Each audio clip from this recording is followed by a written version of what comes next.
మరి ఏ ఒక్క సహాబీ కూడా దైవేతరుల పేరు తలవలేదు.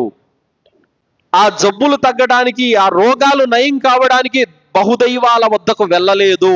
కానీ ఈరోజు ముస్లిములు జ్వరం వచ్చిందంటే తమ పిల్లగాడికి 3 రోజులు తగ్గలేదు అనుకోండి, ఇంకా మెడ నిండా నల్లదారాలు ఉంటాయి, తాయెత్తులు ఉంటాయి, కాళ్ళు ఒక దారము, చేతికి ఒక దారము, మెడకు ఒక దారము, నడుముకు ఒక దారము. ఈ దారాలు తాయెత్తుల మీదే ఈరోజు చాలా మంది అజ్ఞానపు ముస్లిముల విశ్వాసం ఉంది సోదరులారా. మరి ప్రవక్తకు జబ్బులు రాలేదా? ప్రవక్త బిడ్డలకు జబ్బులు రాలేదా? ప్రవక్త భార్యలకు జబ్బులు రాలేదా? సహాబీలకు జబ్బులు రాలేదా?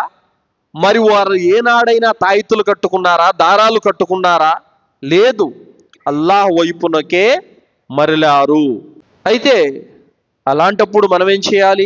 అల్లాహ్ సుబ్హానహు తఆలా ఆయన వైపునకు మరలి దువా చేసుకోవాలి. అలాగే మనము జబ్బులు తగ్గటానికి మందు మాకు కూడా మనము వేసుకోవాలి. వైద్యుడి దగ్గర వెళ్ళి చూయించుకోవటంలో తప్పు లేదు. కానీ ఇక్కడ ఎక్కడెక్కడో వెళ్ళిపోయి షిర్కు వైపునకు వెళ్ళిపోయి తమ విశ్వాసాలను, తమ పరలోకాన్ని పాడు చేసుకుంటున్నారు. మరి అల్లాహ్ సుబ్హానహు తఆలా ఏ జబ్బును కూడా దింపలేదు మందు లేనిదే. ప్రతి ఒక్క జబ్బుతో పాటు మందును కూడా దింపాడు. ప్రతిదానికి వైద్యం పెట్టాడు అల్లాహ్ తాలా.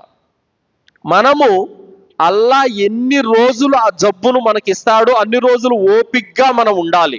తగ్గేంత వరకు వేచి ఉండాలి తప్ప తగ్గలేదని చెప్పేసి ఇక్కడ తిరిగిన తర్వాత తగ్గలేదని మరో చోటుకి, అక్కడ కూడా తగ్గలేదని ఇంకో చోటుకి, ఈ విధంగా బట్టలు మార్చినట్టు, చెప్పులు మార్చినట్టు దైవాన్ని, దైవ విశ్వాసాలను మారిస్తే గనక ఆఖిరతు నాశనం అయిపోతుంది సోదరులారా.